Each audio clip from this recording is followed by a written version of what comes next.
al grupo que le toca. Bueno, hoy vamos a iniciar lo que se llama los hemoparásitos, que son un grupo de parásitos, como dice la palabra hemo, o sea, cuyo hábitat principalmente va a ser en la sangre, más que nada.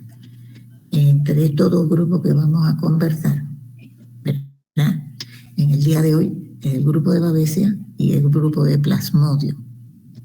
La Babesia es responsable de la enfermedad llamada babesiosis, o también llamada piroplasmosis, como pueden ustedes, ¿verdad?, ver cuando vayan a leer algún libro de parasitología. Y Plasmodium, que hay una gran variedad de especies, pero de los que nada más nos vamos a concentrar, lo más importante médicamente en nuestro país es 4 de ellos, Plasmodium y 4 especies más. Eso no significa que los otros no son importantes, sí son importantes porque hay que estar pendiente de que muchos de estos pacientes vienen del extranjero y pueden traer de allá, de otros lugares, otro tipo de especies. Pero los más comunes nuestros son los 4 que vamos a mencionar y que Plasmodium es responsable de la malaria. Hablando sobre Babesia, la babesiosis es una enfermedad transmitida por las garrapatas, más que nada, y la garrapata es un artrópodo muy, muy dañino, porque además de producir, ¿verdad?, babesiosis, que es inoculando el parásito en el hombre, también es responsable de otras enfermedades. Por ejemplo, la ehrlichiosis es una enfermedad que tiene mucho los perros. Cuando una garrapata tiene, ¿verdad?, perro y gato, más que nada en perro, tiene este virus, lo inocula al perro y puede producir una parálisis, principalmente de los miembros superiores e inferiores del perro.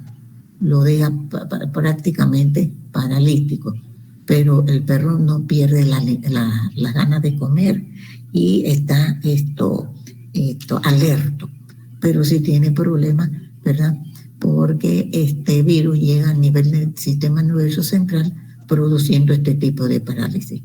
Igualmente, esta garrapatita es también responsable de la borreliosis. Esto es una bacteria que ustedes lo van a dar cuando den microbiología, que se encuentra en los perros, pero el hombre, por tener contacto con estos animales, se puede contaminar.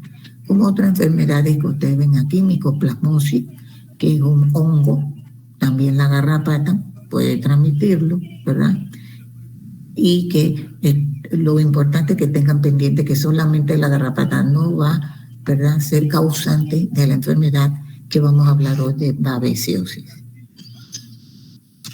Pertenecen al reino protista, al Phylum Protozoo, subfilum Picomplexa. Tiene un cono apical, como lo pueden observar aquí, ¿verdad?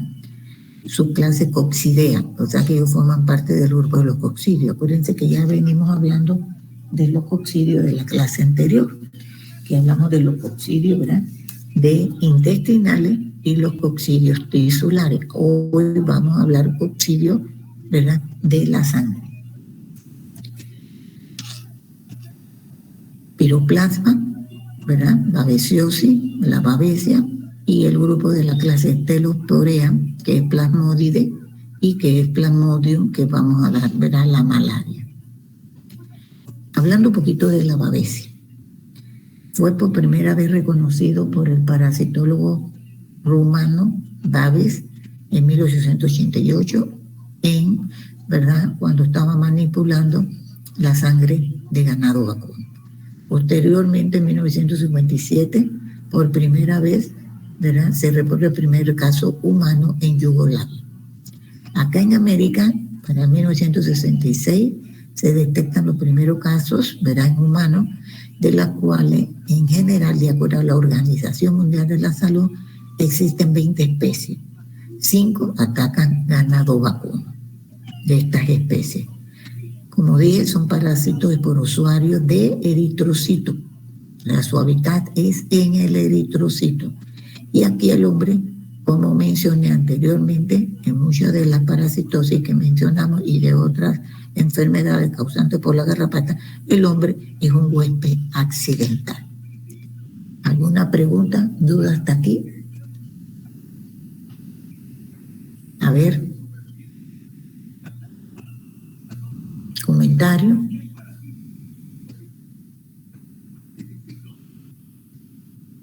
Todo claro, profesora.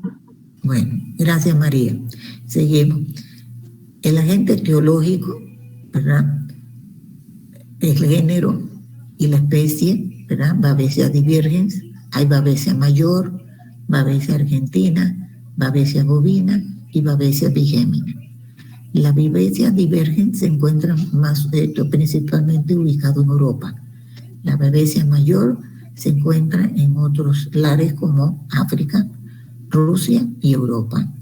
La Argentina, como lo dice la palabra, es nuestra acá de América, América del Sur y América Central. Y la Babesia bovina es más bien la del norte, en Estados Unidos, California, y que se le llama la fiebre de Texas. Eso lo van a dar microbiología. Y la Babesia bigémina, que es de todas estas la que es diseminada, o sea, la podemos encontrar en cualquier lugar, ¿verdad?, del mundo. Una curiosidad y una particularidad que tiene este parásito es que no tiene periodicidad.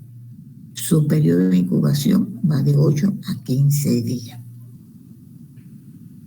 Aquí podemos ver, ¿verdad?, en este cuadro, explicando el agente etiológico, la transmisión, el huésped intermediario y reservorio, los países donde se encuentra más y su cuadro clínico. Si es Babesia microti, ¿verdad?, se transmite por la picada de la garrapata del género Ixodes y esta prácticamente es transovárica. Su huésped intermediario reservorio son los roedores. Los países que más se encuentra esta Babesia microti están reportados en Rusia y Europa. Y su cuadro clínico principalmente se caracteriza en pacientes que no tienen vasos, o sea que son esplenectomizados. Son pacientes que le van a dar fiebre alta, ictericia, náusea, anemia hemolítica. ¿Por qué la anemia hemolítica? Porque si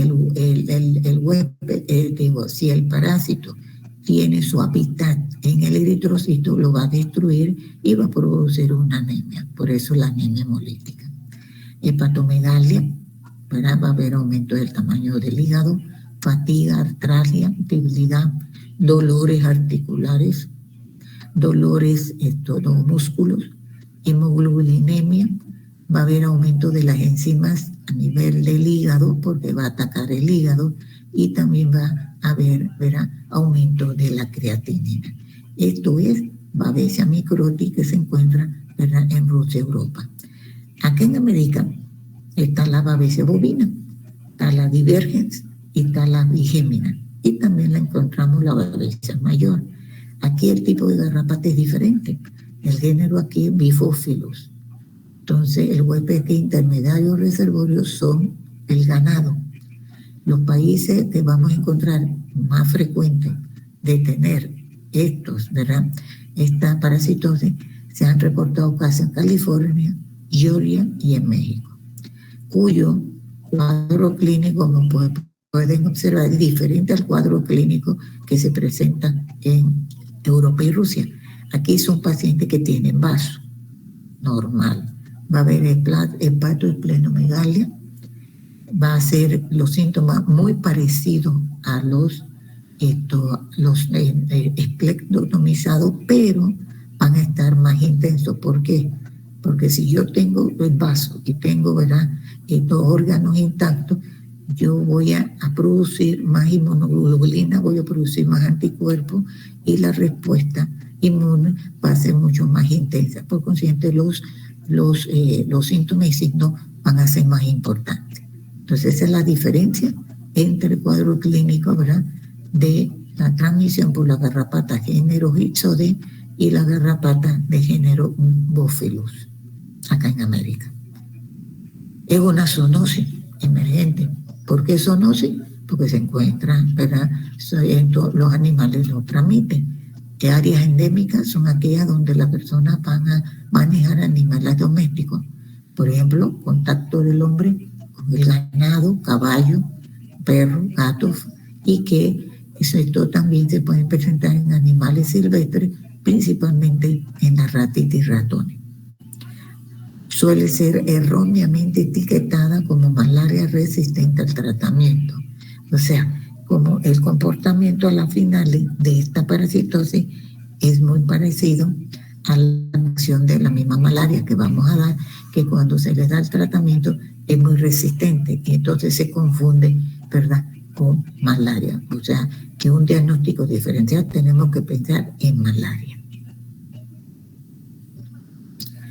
Como dije, mecanismo de transmisión es por dos vías. Primero, la natural, picadura de la garrapata, ¿verdad? Pero no la garrapata en sí, la larva es la que va a producir, ¿verdad? Y va a introducir, ¿verdad?, el parásito al hombre y producir la enfermedad con el tiempo. Y por transfusión. Esos son los dos mecanismos de transmisión.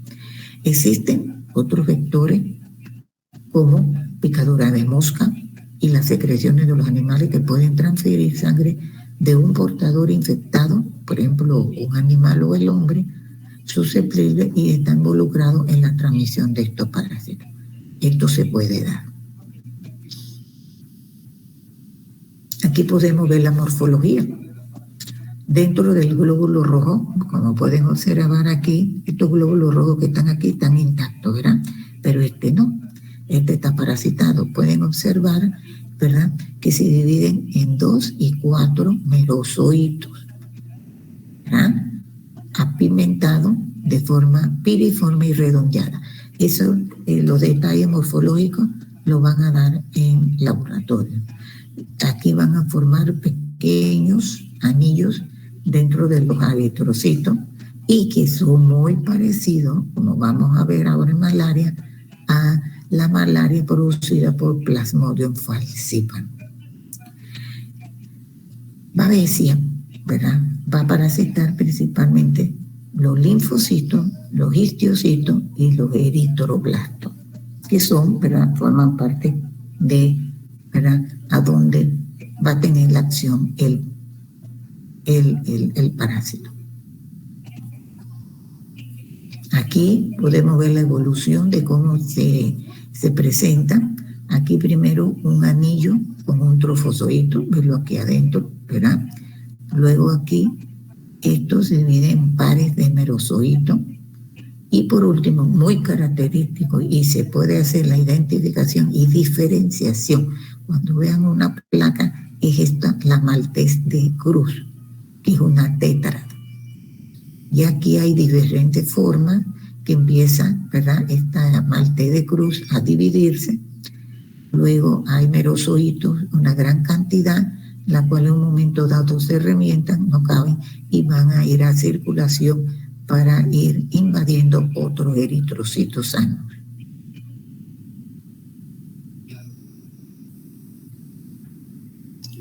El ciclo de vida, tenemos el huésped definitivo, ¿verdad?, que es la larva de la garrapata, como yo les dije, que es la picadura de la larva de la garrapata.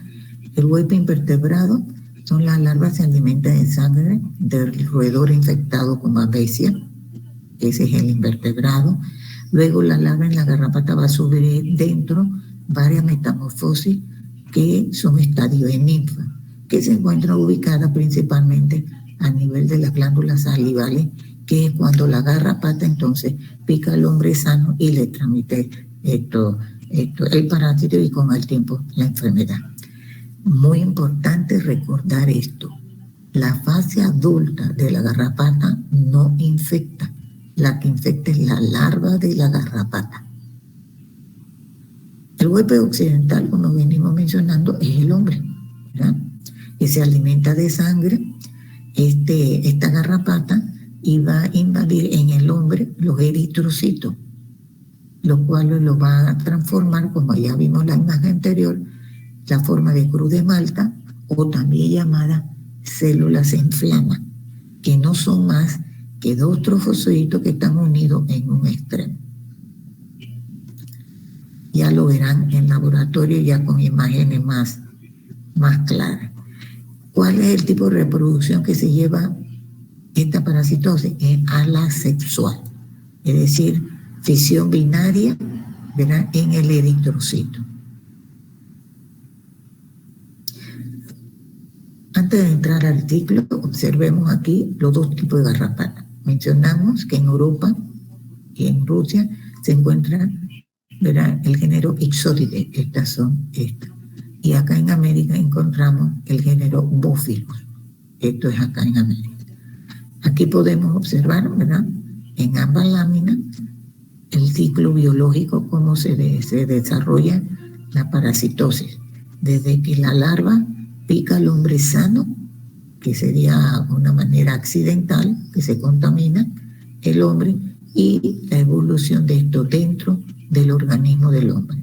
Y la otra es por mecanismo, ¿verdad?, que una persona que tenga la parasitosis circulando en la sangre, en los eritrocitos, done sangre y entonces puede, por medio de transfusión, ¿verdad?, pasarle la parasitosis al hombre sano. Entonces hay dos mecanismos de transmisión.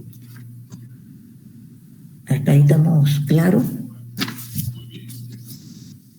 A ver, Ivette Chavarría está por allí. Ivette Chavarría. Una pregunta, mencióneme los dos mecanismos de transmisión que tiene la babesiosis. Sería mediante transfusión y la picadura de la garrapata. Ajá, que tenga el parásito. Acuérdense que no puede ser cualquier garrapata. La garrapata puede estar sana y no le produce daño al hombre, ¿no? Perfecto, así mismo. Bien. A ver, Melanie Vargas, ¿está por allí? Melanie. Sí, buenas tardes, doctora. Buenas tardes, Melanie. Melanie, ¿me podría decir cuál es el hábitat de la babesia SP? Es en el eritrocito. Eritrocito, muy bien. Y la última pregunta, veo que también despierto, me alegro. Odalia Araúz, ¿está por allí? Odalia. Sí, dígame, doctora. Hola, Odalia, no te veo. Ahora sí, hola. Bien. Hola. Odalia, para terminar la última pregunta, ¿verdad? ¿Cuál es la forma? Yo sé que lo van a dar en el laboratorio, pero ya la mencioné. La forma que tiene el parásito dentro del eritrocito que está parasitando en babesia. Okay. Ella tiene la forma de...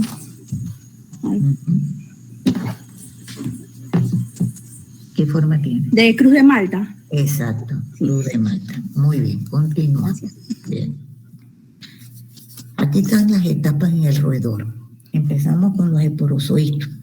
Los esporozoitos van a introducirse, estamos hablando del roedor, ¿verdad?, el flujo sanguíneo mediante la picadura de la larva de la garrapata. Estos esporozoitos van a entrar en los eritrocitos y adentro se conviertan en trofozoitos. Van a comenzar una etapa de reproducción, acuérdense que le dije que es asexual, por gemación, que va a liberar en sangre merozoitos.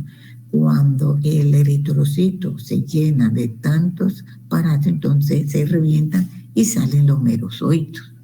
Esta, la mayoría de las cuales van a infectar nuevos eritrocitos. Eso lo mencioné hace un ratito. ¿Qué sucede en la sangre? Algunos merozoitos se diferencian en gametos, ¿verdad?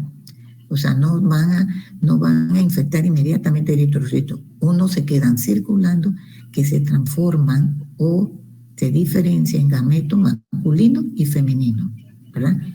Y que están circulando, que si llega una garrapata no infectada y pica al hombre que tenga estos gametos masculinos y femeninos circulando, puede llevarse estos gametos y continuar el ciclo en la garrapata que se ha contaminado con el hombre infectado y se sigue el ciclo. ¿Qué sucede en la garrapata? Cuando una garrapata, ¿verdad?, la larva pica a un roedor infectado, ya lo mencioné, los gametos se fusionan en el intestino de la garrapata dando lugar al cigoto. Estamos hablando de la reproducción asexual. Los cigotos a su vez se convierten en ocinetos que se mueven y entran en las glándulas salivares de la garrapata. Aquí comienza un ciclo de esporogonia. Acuérdense que deben saber la diferenciación entre los ciclos esporogonia, esquizogonia y gametogonia. Acuérdense que da como resultado nuevos esporozoitos. Estos esporozoitos pueden volver a ser inyectados en un roedor por la picadura de la larva de la garrapata. Entonces, la forma infectante para el hombre son los esporozoitos que las larvas de la garrapata van a inocular o picar al hombre sano. Las etapas en el humano. Aquí los seres humanos entran en el ciclo cuando son picados por garrapatas infectadas. A través de la picadura, ¿verdad?, se introducen los esporozoitos, como vengo mencionando, en la sangre. Igual que sucede en el roedor que acabo de mencionar. Estos esporozoitos van a entrar, ¿verdad?, los eritrocitos convirtiéndose en trofozoitos por medio de gemación y se van a formar merozoitos. Estos merozoitos, al reventarse el eritrocito, salen, comienzan a multiplicarse en la sangre, que es la responsable de los síntomas de la enfermedad. Recuerden, los merozoitos, cuando están en la sangre, ¿verdad?, y van a parasitar otros merozoitos sanos, o está, ¿verdad?, la transformación de gametos, esto es, ¿verdad?, responsable de los síntomas de la enfermedad. En los seres humanos tienen la probabilidad que de una misma persona vuelva a ser picada por otra garrapata, pero es muy pequeña la probabilidad. Sin embargo, podría producirse una transmisión persona a persona a través de transfusión sanguínea. Por eso que otro mecanismo de transmisión es la transfusión sanguínea. Entonces, claro, todos los bancos de sangre, cada vez que alguien vaya a donar sangre a un familiar o quiera donar sangre para otra persona, el banco de sangre tiene la responsabilidad y hace el análisis de esa sangre para ver si esa sangre va completamente pura o sana para la persona que la va a recibir. Aquí está el cuadro clínico. Principalmente la ictericia, ¿verdad? A ver, vamos a ver si alguien me contesta esta pregunta que voy a hacer. Jorge Reyes está por ahí. Jorge.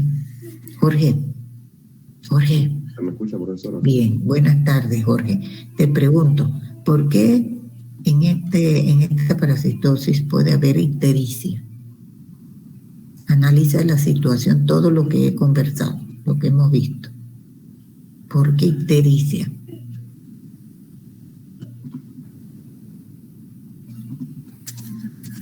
La verdad es que no sé, doctora. Bien, gracias. Bien, Rolando Ortega. Rolando está por ahí. Ortega.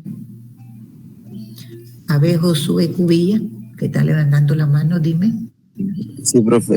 Yo creo que es porque el parásito entra directo y se mete al hígado. ¿Y qué hace en el hígado, José? Josué, perdón. Me parece que cambia ahí en la forma, o sea, se vuelve, creo que ameboide y allí pues va causando daño. O sea, ¿daño a qué cosas? Dentro del hígado, ¿qué afecta? No estoy seguro. No estás seguro. Va a alterar, ¿verdad?, la bilirrubina, la fosfatasa alcalina, todo eso lo va a alterar. Y la bilirrubina es una sustancia que si es alterada, esto enseguida se produce la ictericia. Por eso, porque afecta el hígado. Así mismo, Josué. Y entonces, esto es un signo que presenta esta babesiosis. Otra forma que presenta, pero ya en forma más avanzada, es la coagulación intramuscular diseminada, CID, palabra de vocabulario, es esto. El paciente, ¿verdad?, tiene alteraciones en todo el cuerpo diseminadas de la coagulación de la sangre. Y esto puede llevar, si no se ve a tiempo, la muerte del pacientito o paciente. La sintomatología puede ir de un cuadro leve, ¿verdad?, hasta pues, llevar a este cuadro y producir la muerte en el paciente, como digo, es un cuadro fatal. Los síntomas son muy parecidos al de la malaria, como mencioné, que tenemos que tener presente, ¿verdad?, cuando tenemos estos casos de hacer el diagnóstico diferencial con malaria también. Aquí, la forma severa de la variciosis por lo general no se trata. Puede ser peligrosa para la vida, sobre todo aquellos pacientes que no tienen vaso y en los inmunodeprimidos, que bueno, ya usted sabe que son pacientes que tienen un deterioro del sistema inmunológico. Clínicamente se caracteriza por fiebre, sudoración abundante, dolores articulares, musculares, dolores de cabeza, anemia, postración, hemoglobinuria, ictericia, pérdida de peso, hepatoesplenomegalia, va a haber aumento del hígado y del vaso. Son más notables los signos de hemólisis. ¿Por qué? Porque va a atacar los eritrocitos, destruye, ¿verdad?, estos eritrocitos de forma prematura y al destruido el individuo comienza a tener alteraciones en el vaso. El periodo de incubación, como mencionamos, va más o menos de 1 a 2 semanas y su cuadro clínico va a variar desde cuadros fulminantes a leves. El diagnóstico, principalmente frotis, ¿verdad? Se hace un frotis, una extensión de la sangre del paciente sospechoso y se mira al microscopio y podemos ver los trofosocitos.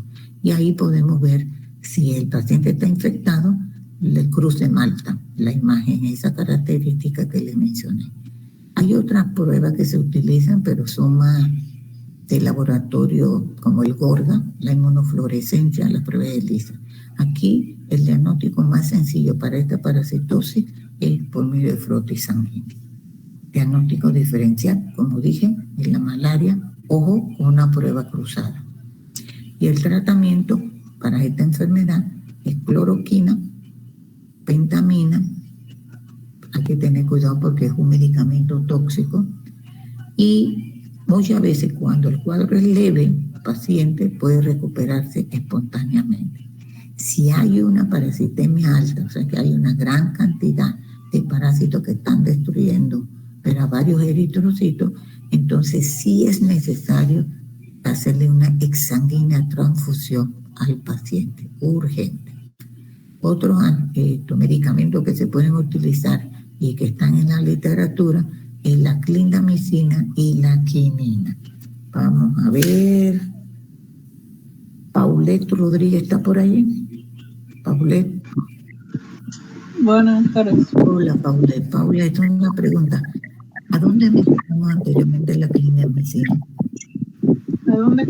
¿A dónde hemos mencionado anteriormente la clindamicina? No recuerdo. No te acuerdas. A ver, John Johnson. Aquí estoy, profesor. Hola, John Johnson, ¿dónde estás? Ah, ya Hola. te vi. Aquí. ¿A dónde hemos hablado sobre la clindamicina anteriormente? En el toxoplasma gondii, ¿era? No, en toxoplasma no, donde yo te dije toxoplasmosis. Ok. ¿Y en qué cuadro clínico mencionamos que se usaba la clindamicina? Yo. No recuerdo, profesor.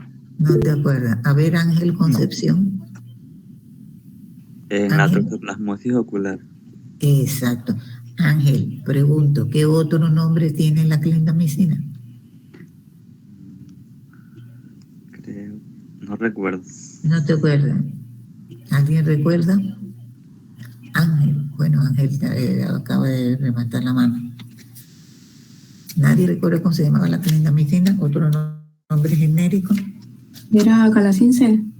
Exacto, Dalacin-C. Así mismo lo dice, Dalacin-C.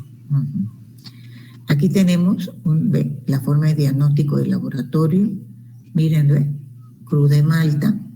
Y eritrocito que ustedes ven que está parasitado es muy parecido, parece un anillo, ¿verdad? Muy parecido a los eritrocitos parasitados en malaria por Plasmodium falciparum.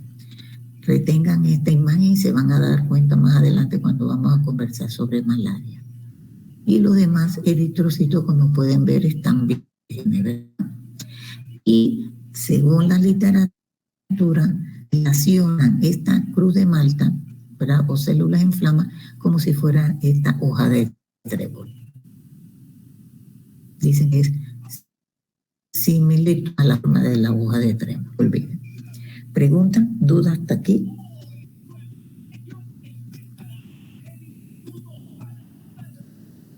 Para comenzar con Plasmodium.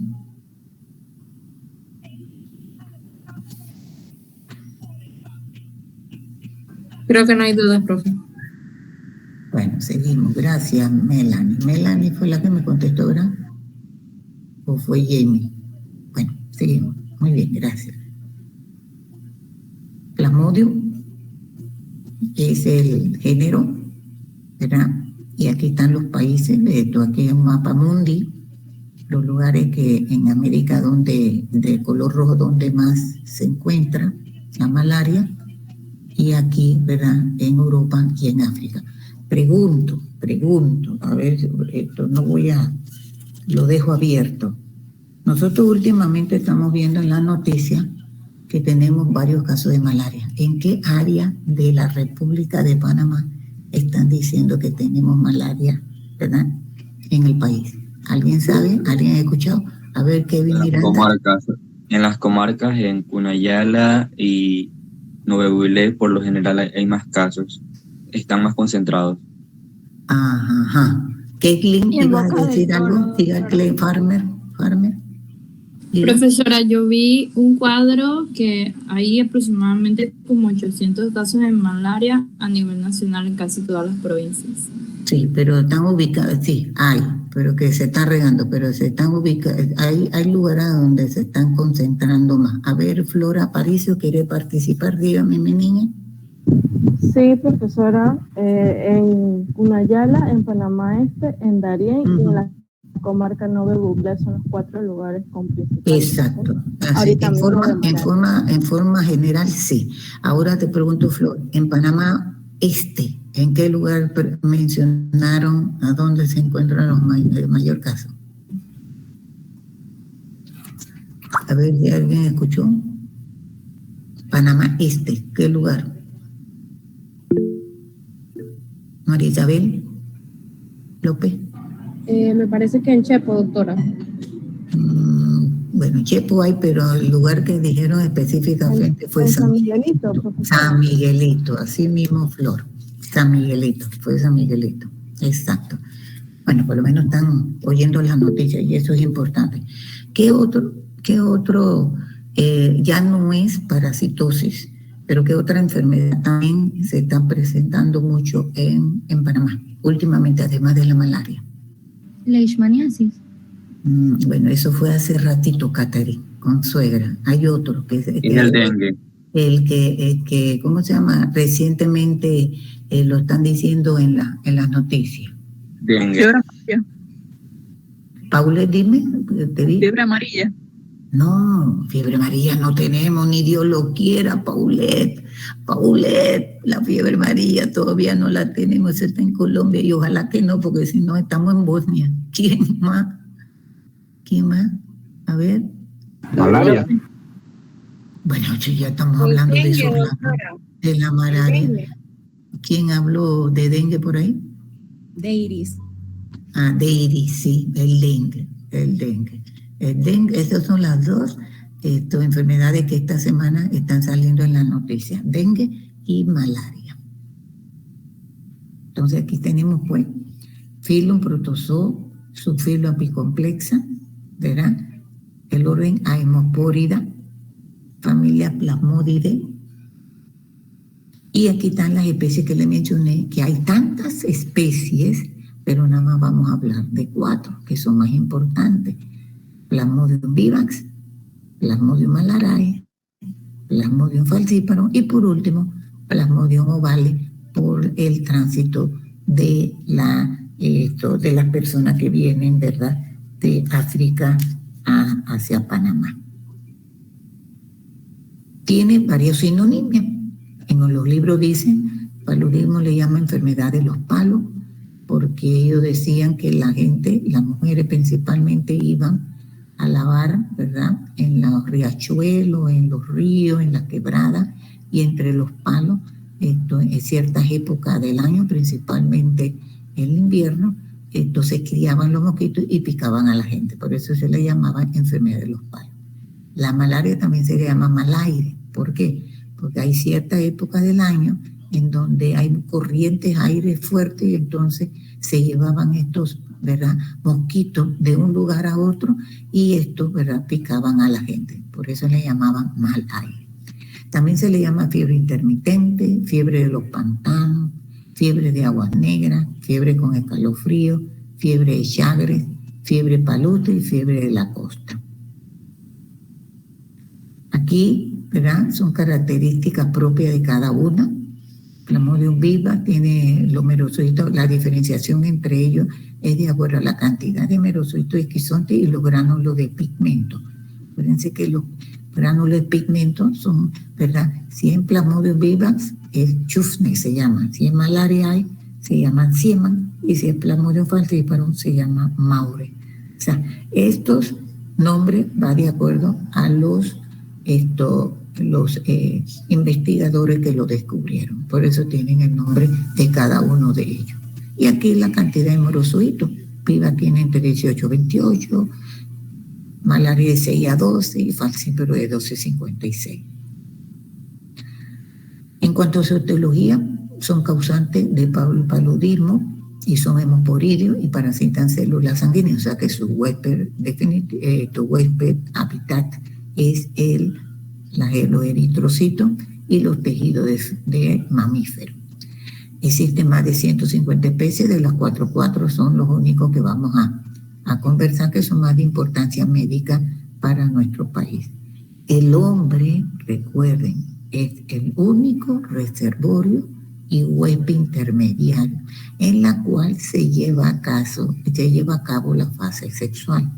En el mosquito se lleva el ciclo sexual. ¿Me explico? Y es el huésped definitivo. Predomina en regiones tropicales como el nuestro, subtropicales, templados, ¿verdad?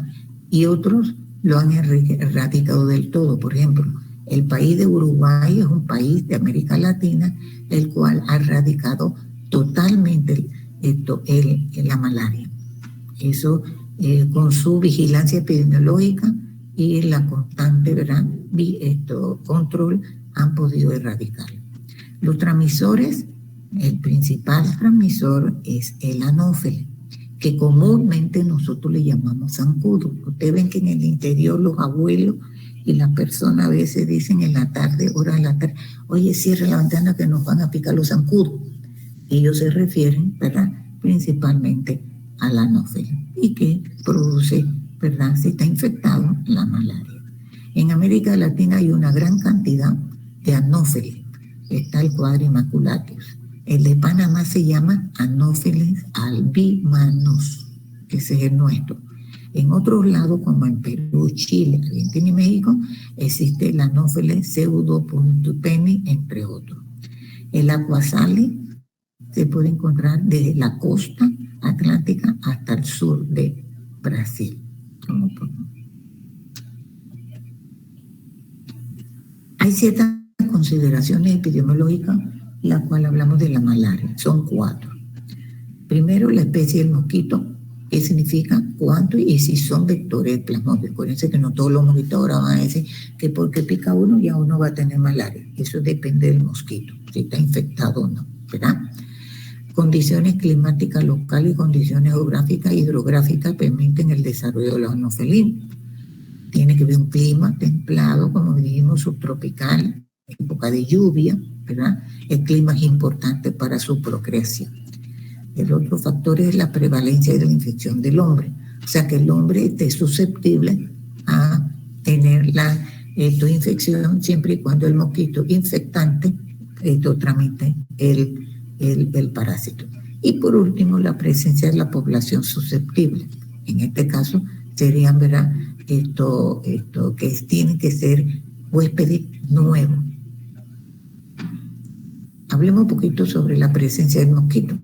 Como ya dije, en forma general, época de lluvia, agua, ¿verdad?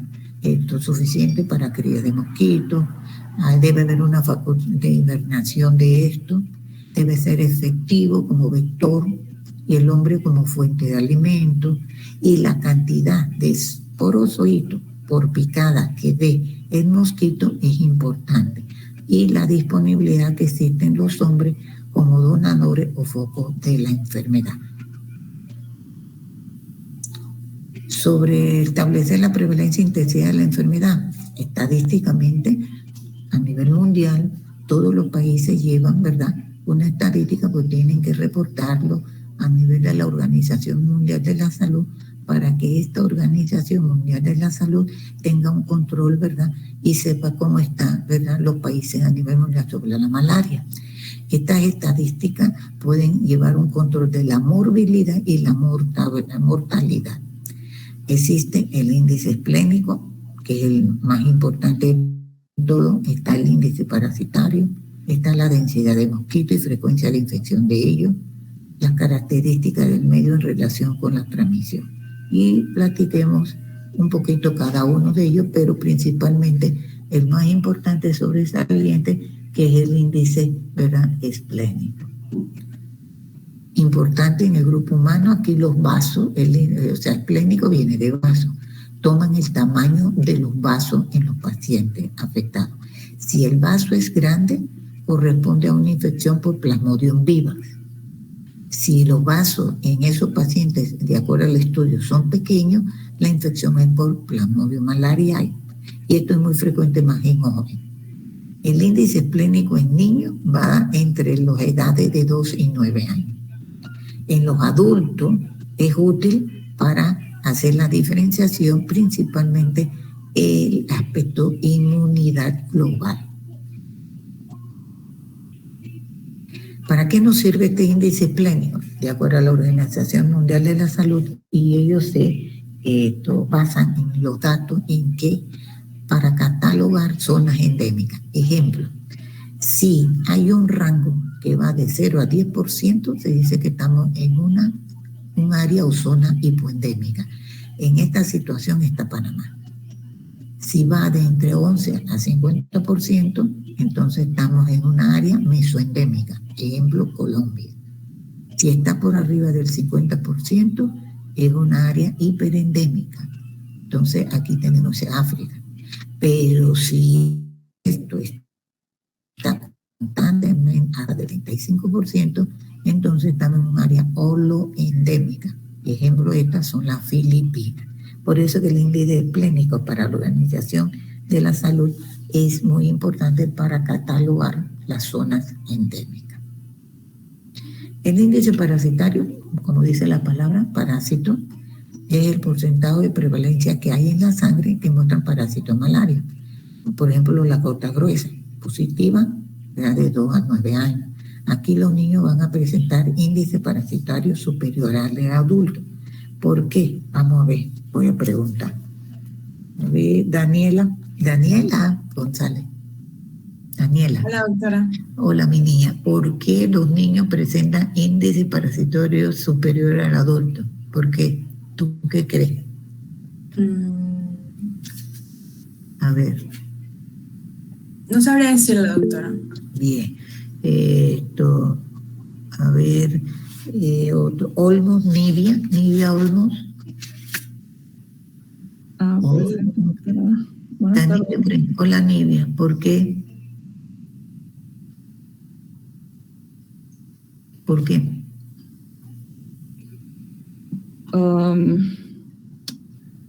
Tampoco sabría decirlo, doctora. Ajá. A ver, Stephanie Fernández.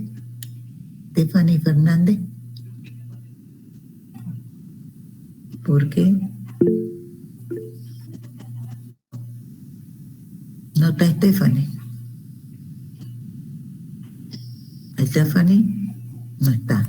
Emilie Almanza, ¿por qué?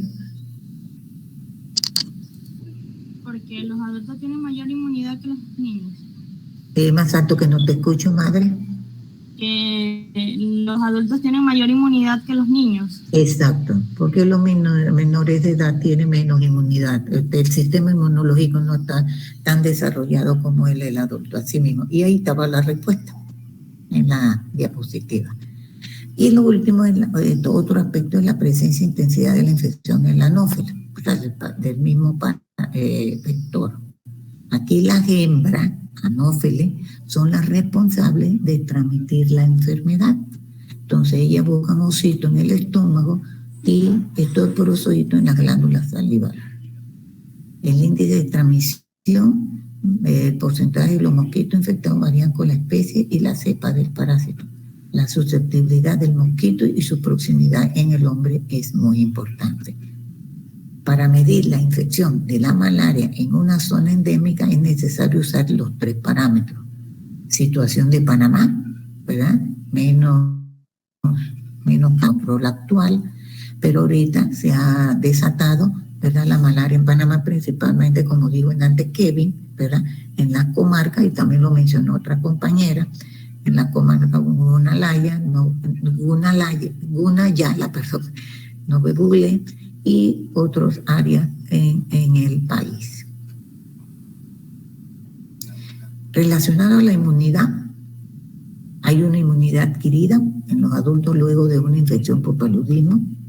La inmunidad en algunas especies de parásitos no protege contra otras, eso es importante, y pudiera ser específica para ciertas cepas. También se menciona en la literatura que las personas con anemia falciforme, ya sea dominante o portadores, ¿verdad?, los protege contra el paludismo debido a que ellos tienen una, ¿verdad?, enzima llamada glucosa 6-fosfato deshidrogenasa, la cual va a estar deficiente.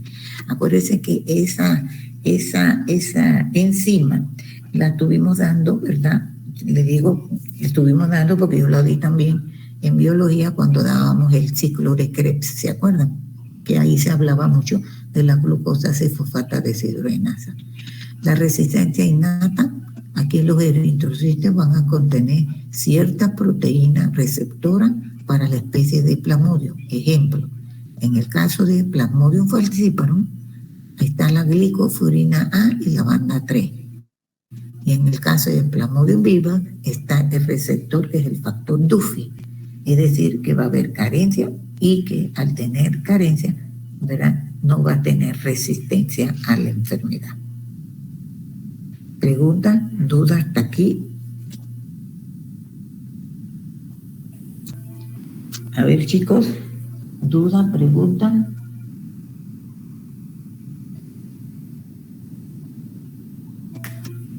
Todo claro, profesora. Gracias, Ivette. Ahora vámonos, déjenme ver una cosa. Quiero ver algo. A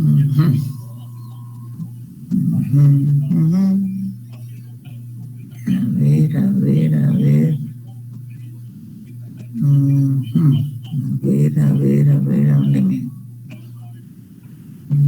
A ver.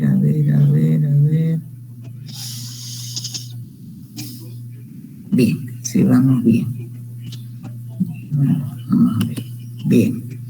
Vamos ahora a ver alguna diferencia entre algunas de ellas. Yo la voy a decir superficialmente, ya después, ¿verdad?, con calma, con el profesor Rones en la tarde en su clase, lo detallarán con más, ¿verdad?, especificación.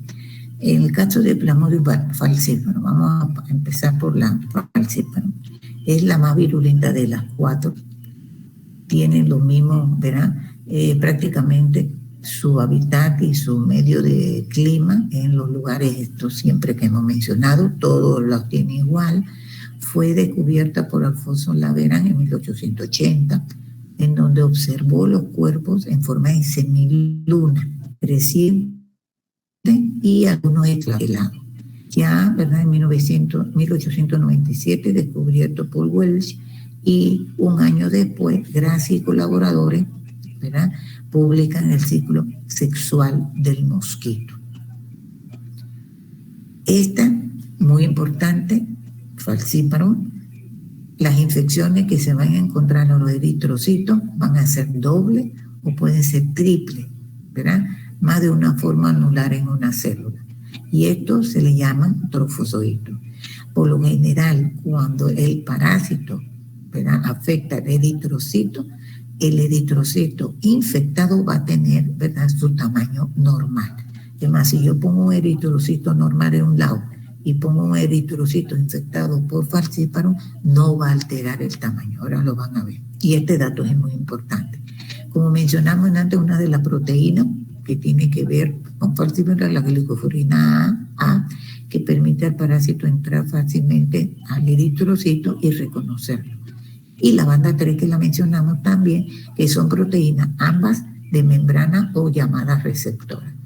Esto también estuvimos hablándolo hace un ratito, que se puede encontrar en pacientes con anemia falciforme, que por lo general, si son, ¿verdad?, resistentes o son SS, van a ser resistentes a este parásito. Dentro del grupo de las especies que vamos a hablar, falciparum es la más resistente a la droga. Tiene dos fases. Hay una fase exoeritrocítica, es decir, que se da afuera del eritrocito, antes de invadir los eritrocitos, que es el periodo que también se le llama periodo preeritrocítico. Este falciparum ataca eritrocitos de cualquier estadio, o sea, viejo, ¿verdad?, o jóvenes. Y la parasitemia es bien alta, va de 10 a 40% de infectados los eritrocitos. También en falciparum se presenta la transmisión congénita. Pregunto, a ver, Giovanni Madrid está por allí. Giovanni, está por allí. Aquí estoy, profesora. Bien, Giovanni, una pregunta. ¿Tú te acuerdas en clases anteriores que hablamos sobre la transmisión congénita? Y yo mencioné 3 dosis, una lámina, que yo le dije que iba a haber transmisión congénita. ¿Te acuerdas de ellas? ¿Cómo es posible, Giovanni? Estás en el patio, por eso será que no te concentras. Mentira, Giovanni, mencióname por lo menos una. A ver, Giovanni. Mencióname una. Yo mencioné 3. 2, una que ya dimos. Ahorita que estamos dando y una que viene después. A ver, mencióname una.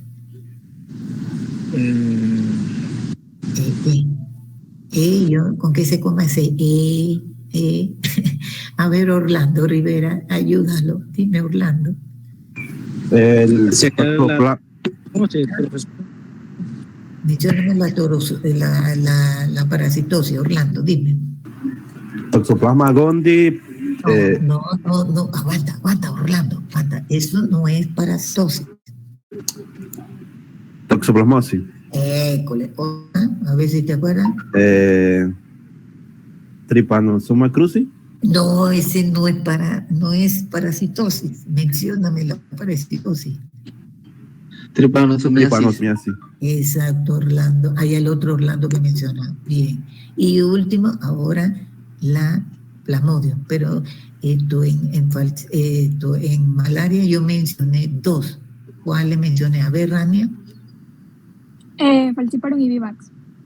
¿Cómo? Falciparum y Vivax. Y Vivax, exacto. Eso fue lo que mencioné. Perfecto. Muy bien. Seguimos. Miren, aquí está la placa. ¿Se acuerdan que yo les dije, verdad? Miren los eritrocitos infectados y los eritrocitos no infectados mantienen el mismo tamaño. No hay alteración. Eso es importante. Número 2, que los eritrocitos infectados pueden tener más de 2, 3 anillos. Eso es característico en falciparum. ¿Estamos claritos? Y esto es, vamos a ver, no puedo adelantar porque yo sé que no he dado la clase. Pero sí la he dado anteriormente. Vamos a ver si la tengo por aquí. Iris Castillo está por allí. Iris, no está. A lo mejor está estudiando. A ver, Lisette Araújo está por allí. Lisette. Sí, profesora. Lisette, una pregunta. Esta placa que está aquí, ¿qué tipo de placa es?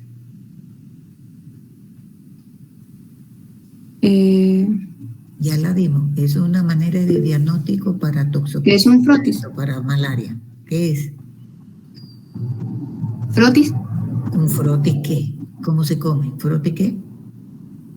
¿Un frotis sanguíneo? Un frotis sanguíneo. ¿Y por qué frotis sanguíneo, Lisette? Explícale a los muchachos. Porque yo se lo voy ven a los dar más adelante. Dime.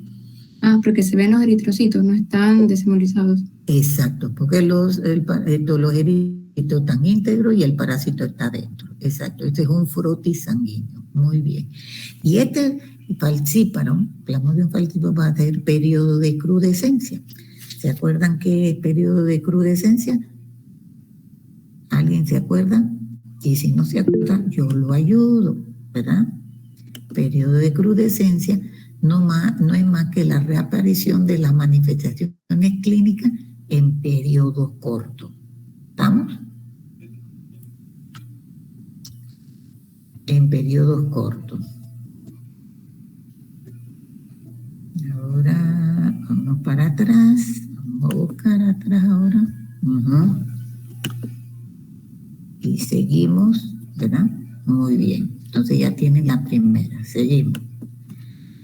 Falciparum tiene una cuestión que va a tener una reproducción esquizogonia, en los capilares viscerales y del tejido celular subcutáneo.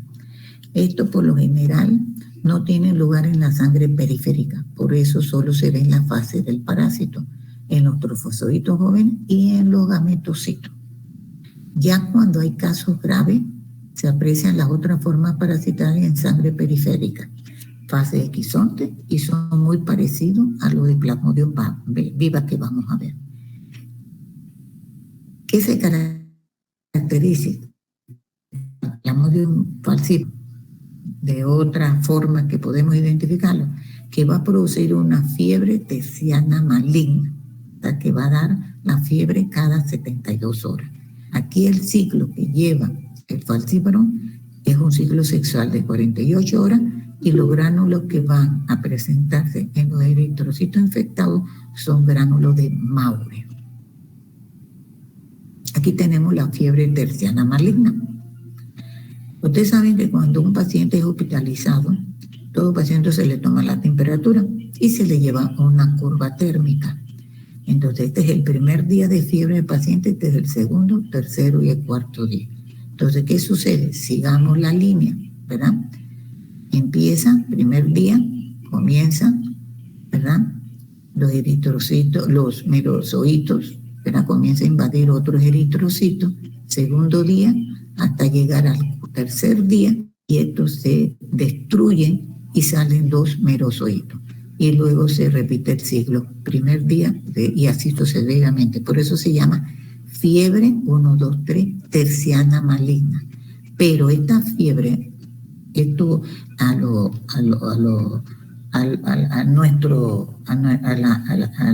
la clasificación romana, esto se da, ¿verdad?, cada 48 horas. Plasmodium falciparum. Esto es parte del ciclo. Aquí están los merozoitos, comienzan a infectar los eritrocitos, que hay un anillo anular periférico, luego hay un anillo interior, se comienza a dividir, ¿verdad? Los órganos internos no se deben ver, ¿verdad?, en esto, sino que se ven más en trofosocitos y en los gametocitos. Y se mantiene entonces, ¿verdad?, el ciclo biológico. Plasmodium viva es el más difundido, en áreas templadas, 1800 de Grassi Filetti, y se le llama viva por su movimiento muy rápido, le decían los italianos, muy activo. Y después del primer siglo, el merozoito pasa a otro siglo antes de ¿verdad?, infectar a eritrocitos, él vuelve de nuevo al hígado produciendo, ¿verdad?, hipnozoitos, el segundo ciclo, ¿verdad? No se va directamente a la sangre. Esto está relacionado, como mencioné hace un ratito, con antígenos del grupo Duffy. En lo que no tiene este factor son resistentes a estas infecciones. El ciclo que se lleva a cabo, el VIVAX, es un ciclo sexual, 48 horas, y aquí los gránulos, ¿verdad?, que se van a encontrar y se van a ver a nivel de los eritrocitos infectados son los gránulos de Jufner. Por eso se le llama fiebre terciana benigna. Entonces ya hablamos de la fiebre terciana maligna, ahora estamos hablando de la fiebre terciana benigna, ¿verdad?, que costumbre romana se cuenta desde el primer día, como yo expliqué antes con la curva térmica, ¿verdad?, como primer día, segundo día y 48 horas, ¿verdad?, sería el tercer día. El ciclo que se repite nuevamente cuando los merozoitos, ¿verdad?, salen, se rompen y van a la sangre y regresan nuevamente a hacer un segundo ciclo en el hígado, se llama ciclo criptozoico. Y a nivel hepático, este segundo ciclo, la célula, ¿verdad?, infectante se llama hipnozoito, que hace que el parásito se mantenga en latencia. Aquí los pacientes no deben donar sangre. ¿Por qué? Por 5 años después de presentar la malaria, porque se dice que el parásito puede permanecer en el hígado latentemente por 5 años, aunque no tenga ningún síntoma ni signo. Pero si ese paciente le dio malaria, hay que tener cuidado con que dentro del hígado existen los hipnozoitos. Aquí los eritrocitos infectados son los jóvenes. En el grupo de los falcípodos dijimos que era cualquier edad. Aquí nada más son los jóvenes, es decir, los reticulocitos, ¿verdad? Y aquí vamos a ver la diferencia con la placa anterior, que aquellos eritrocitos que son infectados por este parásito, los eritrocitos van a estar aumentados de tamaño si lo comparamos con el eritrocito sano. Aquí tenemos la, ¿verdad?, curva térmica de VIVAX, ¿verdad?, primer día, segundo día, tercer día, de acuerdo, ¿verdad?, a la clasificación romana. Por eso se llama fiebre terciana benigna. No es como la falcíparo, que no se puede ver la parte, ¿verdad?, de los órganos internos. Aquí no hay ningún problema. Y aquí podemos ver lo que me mencionaron. Si comparan a la placa anterior, miren los eritrocitos no, ¿verdad?, infectados, normales, pero el eritrocito infectado, este y este, están más grandes que los no infectados. Por eso que el VIVAX sí aumenta el tamaño de los eritrocitos que están infectados. Y estos granulitos que se ven aquí se llaman, ¿cómo se llaman estos gránulos? Anthony Solí. En VIVAX, Anthony Solí. No está Anthony por ahí. De Schuffner. De Schuffner, exacto. Esos son los gránulos de Schuffner. Ay, perdón. Espérate, que aquí hay algo. Aquí hay algo. Aquí está. Esto, entonces, Plasmodium viva va a ser responsable de la recaída. Aquí llamamos recaída. Acuérdense que todo eso lo está. Ay, caramba. Se me fue. Aquí está. Llamamos recaída, ¿verdad?, aquella fase, acuérdense que es latente, por eso que lo hace VIVAX. No hay manifestaciones clínicas, el paciente está tranquilo y los periodos son mucho más largos, por eso que pueden ir hasta 5 años. Hay que tener mucho cuidado, ¿sí? La fase eritrocítica es responsable de la recaída, ¿verdad?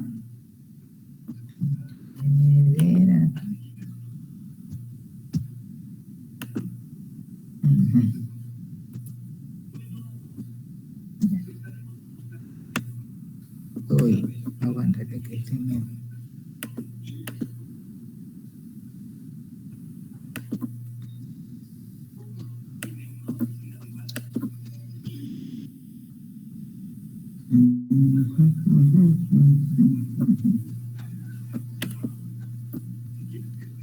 Estoy buscando aquí.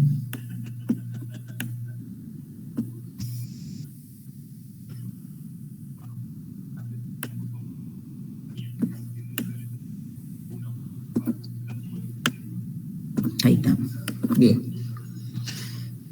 Entonces, eso era todo lo que es Vivax. ¿Pregunta? ¿Duda? Hasta aquí, para entrar a Plasmodium malariae. ¿O estamos claros? Sí, profe.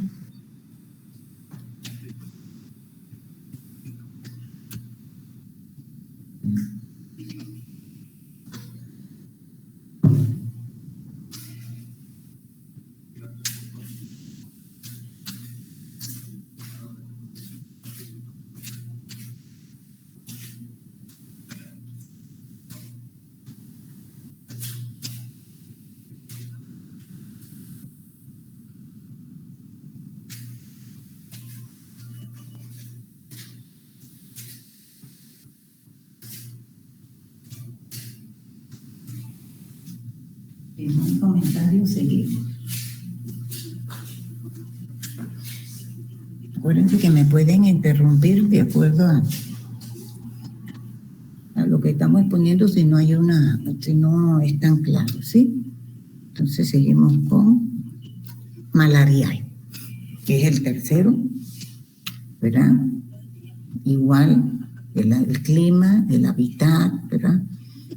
Golgi fue el primero que hizo la diferenciación entre las dos fiebres, fiebre terciana y esta que va a producir la fiebre coartana. Ahorita la vamos a explicar por qué. Y es la única especie que vive regularmente en los animales civetes, monos y chimpancés, es decir, que esto es de área, ¿verdad?, rural o de bosque. Es menos frecuente que Vivax y Falciparum. Y su ciclo sexual, ¿verdad?, por eso se llama fiebre coartana, cada 72 horas. Y los gránulos, ¿verdad?, que están dentro de los eritrocitos, ¿verdad?, se llaman siema. Y son afines con eritrocitos maduros. Aquí tenemos la fiebre coartana. Como dijimos, los romanos, primer día, segundo día, tercer día, cuarto día. ¿Qué quiere decir? Se presenta la fiebre, primer día, ¿verdad? Va presentando y al cuarto día vuelve el pico, se presenta. Y esto va de acuerdo al ciclo biológico que más adelante lo vamos a explicar.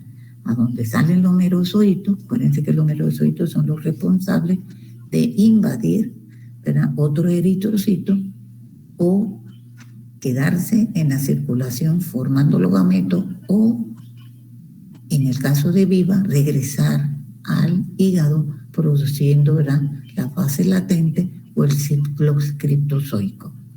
Luego entonces va el que afecta al eritrocito. Hay un eritrocito, ¿verdad?, que va a estar el anillo marginal, luego puede y sigue madurando, dando el anillo, ¿verdad?, dentro del eritrocito y dando una forma muy característica que tienen cada uno de ellos. Eso lo vamos a ver en el laboratorio, que hace la diferencia entre ellos, tanto Falciparum como Vivax como malariae, de acuerdo al estadio de parasitación del eritrocito, hasta formar nuevamente, ¿verdad?, a la final una gran cantidad de merozoitos en el eritrocito que al no caber revienta y salen los merozoitos produciendo el pico de fiebre. Y el último es Ovale. Ovale tiene el mismo comportamiento que Vivax. La única forma o diferencia entre ellas principalmente es en el laboratorio, cómo se presenta la morfología del eritrocito. Pero lo que es el cuadro clínico, la curva térmica de fiebre, que es una fiebre terciana benigna, es igualito que en Plasmodium vivax, ¿verdad? Fue descubierto en 1922 en Stephen, en África, su origen, pero también se encuentra en otros lugares, en Sudamérica. Invade igual que el Vivax eritrocitos jóvenes, ¿verdad?, Y los gránulos igual son de Schussner, ¿verdad? Y su característica, como dije, muy parecida. A donde cambia va a ser a donde es el diagnóstico de laboratorio. Como pueden ver aquí, ¿verdad? Lo que es Plasmodium malaria y Vivax son responsables de la fase pre o paraeritrocítica, mientras que Falciparum y tiene que ver con la repercusión de la recaída, mientras que Falciparum tiene que ver, ¿verdad?, con la recrudescencia. Como mencionamos en antes las definiciones que aquí están, ¿verdad?, la definición de cada una. A la final, la recidiva no es más que la reaparición de una enfermedad luego de transcurrir un periodo completo de salud. O sea, el paciente mejora, pero con el tiempo vuelve sin, ¿verdad?, a presentar malaria. Importante recordar que la fase eritrocítica responsable, ¿verdad?, de la recaída. Este cuadro es muy importante que recuerden, porque muchos de aquí vienen muchas preguntas tanto en los parciales como en los quizzes. Y aquí está el ciclo, ¿verdad? El ciclo biológico. Yo sé que Patricia Cabrera está por allí. Patricia, está estudiando. Patricia, no está. A ver. Sí, profe. Patricia, no, es que es Laura Patricia, para ver. Sí, es Laura Patricia, que agarré fue el último nombre tuyo. Laurita, a ver, ¿tú me podrías desarrollar el ciclo biológico? Comenzando con la mosquita anófila. ¿Te atreves, Laura?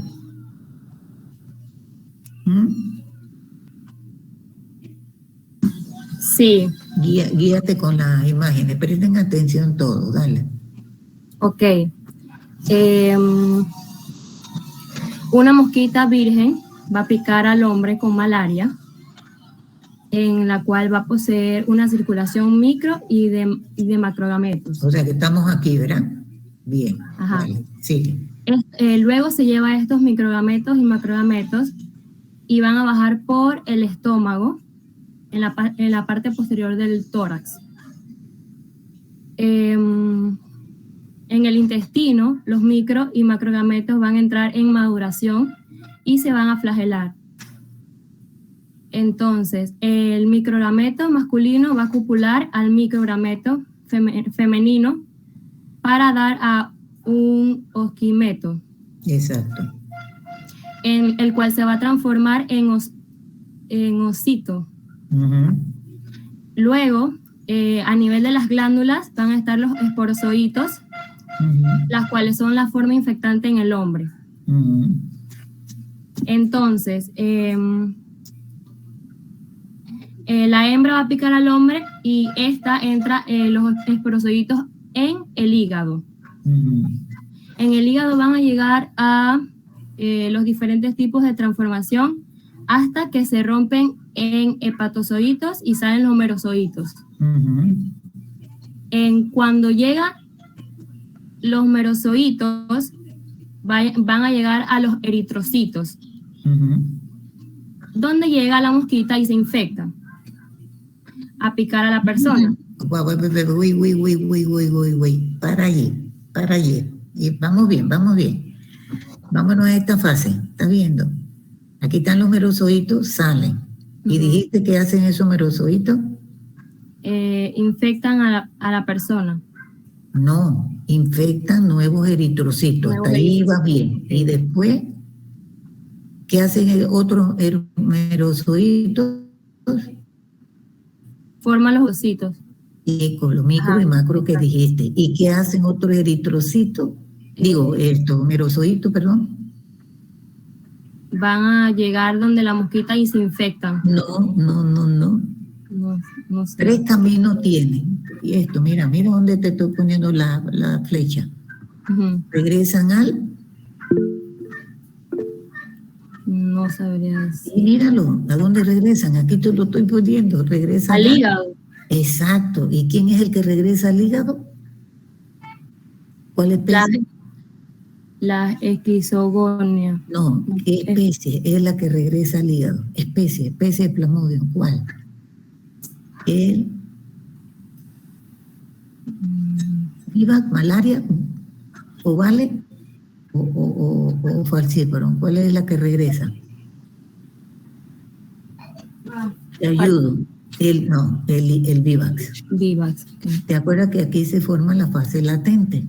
Ajá. Que es el ciclo criptozoico. Entonces, este merozoito tiene 3 caminos, como acabaste de decir. Infectan eritrocitos libres, vírgenes, o van a formar la fase micro y macro, ¿verdad? O regresan si es en el caso de Vivax. ¿Estamos? Y se repite, entonces comienzan a infectar los eritrocitos, ¿verdad? Y si hay una mosquita, como dijiste al principio del ciclo, virgen, que tiene hambre, pica al hombre y se lleva entonces los micro y macro que sigue el ciclo que acabaste de mencionar.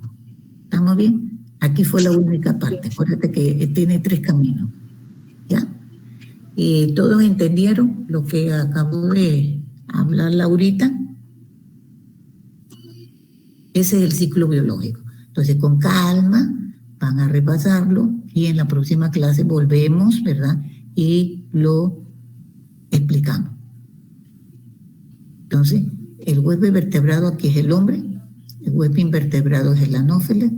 La reproducción sexual se lleva a cabo en la mosquita hembra, a nivel del estómago, como Laura explicó, y la reproducción, ¿verdad?, esquizogónica se lleva en la célula hepática y eritrocito del hombre. Entonces, la reproducción asexual se lleva en el huésped. Bien, ¿pregunta? ¿Duda hasta aquí? Sé que está un poquito complejo el ciclo, pero después con calma ustedes lo ven, los nuevos, porque ya los que dieron la materia, nada más de repasarlo. Pero los nuevos no en sí, solamente síganlo porque esto es importante para ver, ¿verdad?, la sintomatología y la patogénesis de la enfermedad. Tengo una pregunta, ¿por qué el Dígame, mi niño. ¿Por qué el Vivax es el único que regresa al hígado? O sea, y no porque tiene las características, porque Nicanor, buena Villagra, porque tiene la característica propia para regresar. El falciparum tiene otra acción y la tiene otra. El Vivax es el único que regresa. Ajá, ¿alguna otra pregunta? Por eso que el cuadro clínico es importante hacerlo al paciente, Nicanor. Cuando el paciente te llega a la clínica y tú le haces la historia, él te va a decir, ¿verdad?, que tiene fiebre cada 3er día o que tiene fiebre cada 4 días. Y esos son datos importantes, porque si te dice que tienen fiebre cada 4 días, ya tú estás pensando, coño, este tiene malaria. Oiga, señor, ¿y usted a dónde anduvo? No, que yo me fui al monte, por allá con mis amigos, y nos picaron los mosquitos. Acuérdense que malaria se encuentra en el bosque, no se encuentra en la ciudad. Mientras que Vivax y lo demás sí se encuentra en la ciudad. Por eso es que es importante una buena historia clínica y saber el cuadro clínico de evolución del paciente. Ahora sí, Nicanor.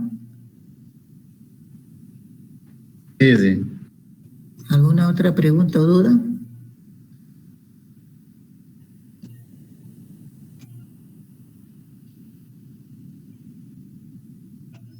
A ver, ¿no hay preguntas? Seguimos, pues.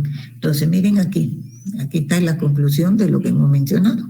Vivax, terciana benigna y falciparum es maligna. Acuérdense que, ¿por qué la malignidad?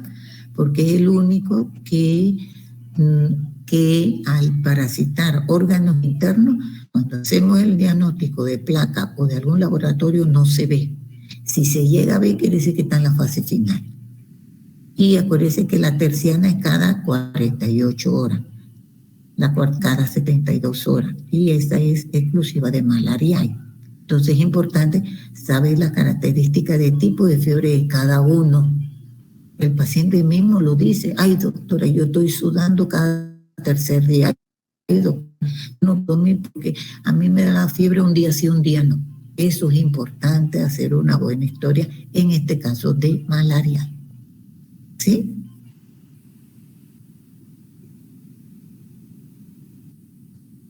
Y aquí también, esto lo van a dar, esto es muy característico. Miren, estos bananitos son característicos de falcíparo, lo van a dar. ¿Verdad? Nada para lo ver, vivas. Acuérdense que el eritrocito es bien aumentado de tamaño, le quitan los gránulos de Schussner, y si usted pone un eritrocito no infectado es más pequeñito. ¿Y le gusta qué tipo de eritrocito le gusta vivax invadir o afectar? Dijimos en la clase. ¿Qué tipo? Los jóvenes. Los jóvenes o reticulocitos, así mismo. Bien. Mire, malaria hay. Esto lo van a dar también. Observen. Viene por esto es característico. Acuérdense que malaria se encuentra en el bosque, no se encuentra en la ciudad. Hasta ahorita no se ha reportado ningún caso. Aquí el esquizonte maduro tiene una forma, como le llamo yo, roseta, ¿verdad? O en forma, ¿verdad? No hay aquí una de forma de banda, no lo veo. Vamos a ver si más adelante lo vemos. Y aquí tenemos un micro y un macrogámito. Aquí lo característico de malaria es su roseta o banda. Vamos a ver si lo vemos más adelante. Miren aquí, ¿verdad? No voy a ahondar. Nada más observen los eritrocitos que no están invadidos, tan chiquitos, y el que está invadido, ¿verdad? Está más grande. Entonces estamos ante un vivax. Falcíparo, clásico. Si ustedes le ponen una placa así, que es un frote sanguíneo, y ven un pocotón de anillos dentro de los eritrocitos infectados, hasta que se demuestre lo contrario, es falcíparo. Malariae, aquí está la de banda. Voy a aumentarlo de tamaño para que lo vean. Eso es característico en ellos. Bueno, esto era parte del ejercicio, pero me adelanté. Mírenme, tiene forma de banda. Por eso que ustedes ven, ¿verdad?, la característica. Y el caso de ovale es en forma de cometa, que ya lo vamos a ver dentro de poco. Y de nuevo, el ciclo. Hay diferentes formas de estudiar el ciclo. No necesariamente tienen que guiarse por esto. Esto lo traté de esquematizar y hacerlo más sencillo para que ustedes estudien. Pero ustedes pueden estudiar cualquier ciclo biológico que se les sea más fácil de acuerdo al libro o de acuerdo a lo que ustedes encuentren. ¿Sí? Vamos a ver aquí. No. Aquí llegó la clase esta. ¿Duda?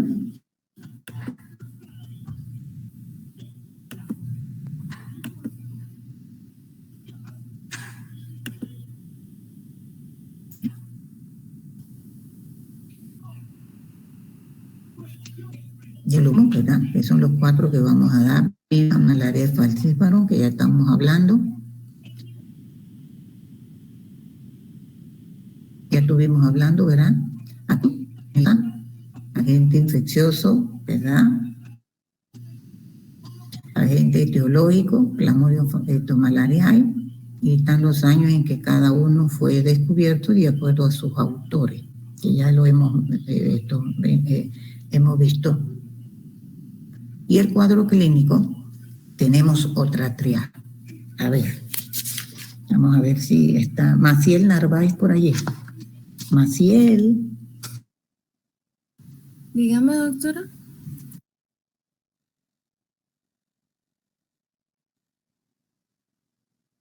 Dígame.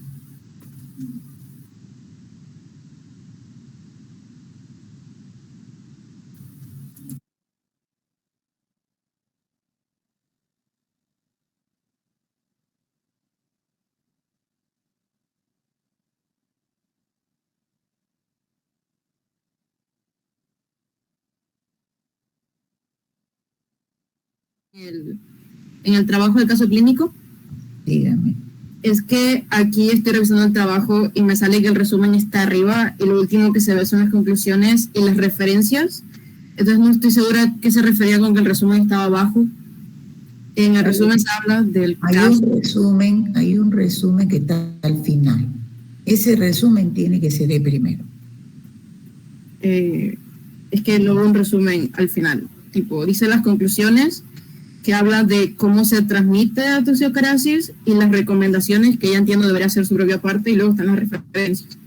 Entonces, no sé dónde hay un... Espera un momentito, ¿qué caso clínico es? ¿Qué caso clínico es? Infantil, toxocariasis. Exacto, toxocariasis. Bueno, déjame revisarlo y yo le contesto en el internet. En claro.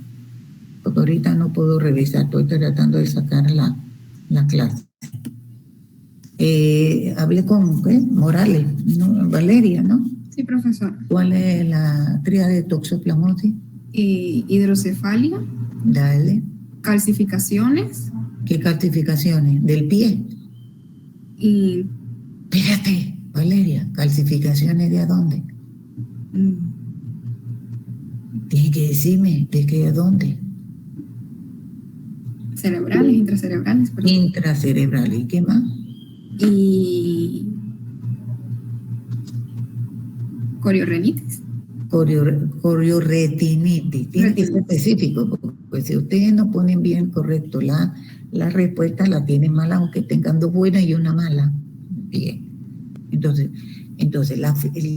el cuadro clínico ¿verdad? Tiene una triada también, malaria, que es fiebre, sudoración profusa y escalofrío. También puede estar acompañado con dolor de cabeza. Claro, el que tiene fiebre tiene dolor de cabeza, pérdida de apetito, náusea y vómito. Hay también hepatoplenomegalia, ya lo vieron en el ciclo, por qué razón hay aumento del hígado y por qué razón hay aumento del vaso. Y te dice igualmente alteraciones de las sustancias internas del hígado, principalmente la bilirrubina.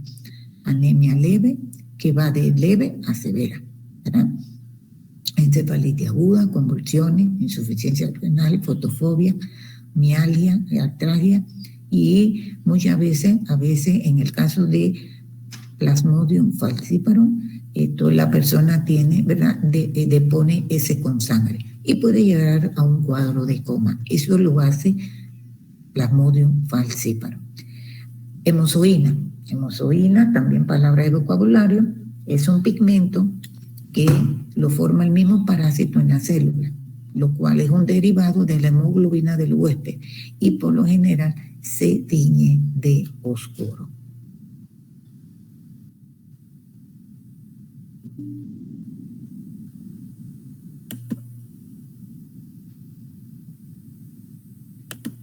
Bien, el cuadro clínico en niños puede haber hipoglicemia, convulsiones, anemia severa, anemia hemolítica, ya saben por qué es la anemia hemolítica.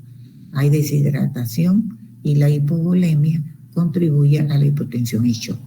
En los adultos, además, a pesar de que tenga un sistema inmunológico más formado, puede llevar a una insuficiencia renal aguda, ictericia, edema agudo de pulmón, no cardiogénico. ¿Por qué? ¿Por qué no cardiogénico? Porque no hay retención de líquido. En el caso de falciparum, que es el más severo, que ya dijimos que es el más, ¿verdad?, de los tres, el paludismo, puede haber paludismo cerebral con deterioro de la conciencia, el paciente cae en shock, puede producir fotofobia. Levante la mano si alguien sabe qué significa fotofobia. Michael, Floren, ¿qué es fotofobia? Hipersensibilidad a la luz. A la luz, exacto. Hay también convulsiones, repetición, desorientación. Distrés respiratorio, era respiración rápida, profunda, forzada y con estertores. Hay fiebre biliosa recurrente, acuérdense por la fiebre biliosa porque hay alteración de la bilis. Manifestaciones gastrointestinales, GI significa gastrointestinales generales, llevando a un cuadro de mala absorción. Y también puede llevar al paciente a un edema pulmonar, o sea, se llenan de agua los pulmones y puede producir al final una descompensación cardíaca. Importante, los siguientes síntomas. Ahí viene la triada: fiebre alta, escalofrío y diaforesis profunda. El paciente presenta fiebre, hay una sudoración tremenda, escalofrío y al final comienza, ¿verdad?, hasta la cama, la sábana, la empapa de producto de la fiebre. Cefalea, náusea y todo lo que he mencionado era anteriormente. Ya estuvimos hablando del tipo de fiebre y aquí está el agente etiológico, Vivax, terciana benigna, igual que Ovale. Malariae, Quartana y Falciparum, terciana maligna, y ya lo estuvimos hablando, ¿verdad? Cuando la curva térmica, aquí la tenemos. Vivax, 1, 2, cada 48 horas. Primer día, segundo día y tercer día, ¿sí? Para nosotros empezamos a contar el día, es al día siguiente. Este es el primer día, este es el segundo día, por eso es cada 48 horas. Pero para los romanos es al revés. El primer día es el primer día, 1, 2 y 3. Y ahora se lo entendieron. Por eso ellos le llaman fiebre terciana, 1, 2 y 3. Y nosotros le decimos que es cada 48 horas. ¿Captaron? Alicer, escribí. ¿Captaste? Sí, profesora. ¿Qué dije? A ver, Alicer. ¿Qué dije? En la última parte, que al tratarse de una fiebre se dice que son 42 horas, ¿no? Pero no son como tal 2 días. Se dice que son 3 días en 42 horas, si no recuerdo mal. O sea, de acuerdo a la escala romana, ellos toman el primer día como primer día, ¿verdad? Segundo y tercero, por eso se llama fiebre terciana, benigna o maligna. Mientras que nosotros el día lo tomamos 24 horas después. ¿Me explico? Entonces aquí lo podemos ver. 1 y 2 cada 48 horas. Ahora sí. Michael, ¿claro? Michael Flores, ¿estamos claros? Sí. Bien, ya vi que me levantaste el dedo. A ver, Alejandro González, ¿estás claro? Sí. ¿Y Valeria? También, seguimos, pues. Entonces, miren Malariae, que es Quartana. Mira, Alicer. Primer día, segundo día, tercer día y cuarto día, de acuerdo a los romanos. Vean que la fiebre se presenta cada 4 días. Mientras para nosotros, el primer día a las 24 horas, verán, 1, 2 y 3, quiere decir que la fiebre de malaria es cada 72 horas. Bien. Y falciparum, que se le llama maligna, ¿verdad? Por esto, porque esto no se ve en las placas, porque esto sucede en los órganos internos. Lo que vamos a ver es a nivel de los trofosocitos y a nivel de los monocitos lo que sucede, ¿verdad?, en el organismo del paciente. Y por eso que igual es una terciana, pero maligna. Por eso que mire que la curva es hacia abajo. Como dije, resumen, el huésped definitivo y el vector es el mosquito, la hembra. Acuérdense que la hembra es la que pica y transmite la enfermedad. El huésped intermediario y único reservorio mencionamos que es el hombre. Las fases de reproducción son la asexual que se lleva a cabo, ¿verdad?, en el hombre, y es la fase, ¿verdad?, esquizogónica. Mientras que la fase sexual que se lleva en la mosquita es la gametogonia y la esporogonia. Los estadios que vamos a ver, que lo vimos en los siglos, ¿verdad?, están los esporozoitos, los trofozoitos, los esquizontes, los merozoitos, que son responsables de la recaída, ¿verdad? Los gametos, que ya se van a formar cuando está en la hembra, ¿verdad? La hembrita, mosquita, maco y mico, que da los citos, y al final, como explicó en antes Laura, ¿verdad?, los esporozoitos, que es la forma infectante, que están en las glándulas salivales de la hembra que va a picar el hombre sano. Aquí está. Repaso, en el mosquito está la fase gametogonia y la fase esporogonia. En el hombre está la fase esquizogónica. Y en el hombre hay 2 periodos, acuérdense. Uno fuera del eritrocito y el otro dentro del eritrocito. ¿A dónde se da fuera del eritrocito? En el hígado. Y en el eritrocito, cuando el merozoito va a invadir, ¿verdad?, los eritrocitos vírgenes. Y aquí está el ciclo nuevamente, ¿verdad? A ver, de lo nuevo, ¿quién se atreve dar el ciclo de los nuevos. O lo dejamos para la próxima clase. ¿Qué dicen?